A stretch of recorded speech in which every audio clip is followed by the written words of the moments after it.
শ্রীকৃষ্ণ জন্মাষ্টমীর পুজো মানেই ভক্তি, আনন্দ আর স্নেহে ভরা এক বিশেষ দিন। এই দিনের অন্যতম আকর্ষণ হলো এই পুজোর প্রসাদ। প্রসাদে থাকে তালের বড়া, তালের ক্ষীর, মালপোয়া, বিভিন্ন রকমের মিষ্টি।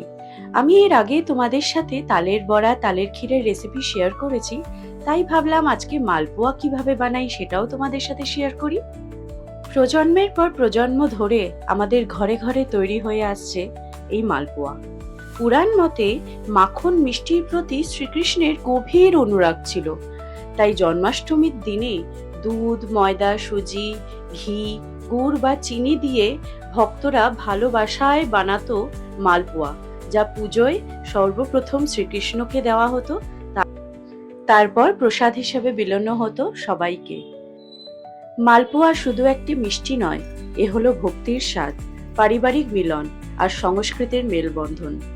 পুজো আর্চার দিনে যখন রান্নাঘরে মা ঠাকুমার হাতে এই ধরনের মালপোয়া বানানো হতো, সারা বাড়িতেই ছড়িয়ে যেত পুজোর একটা গন্ধ। সেটা যে কি ভালো লাগতো সেটা বলে বোঝাতে পারবো না।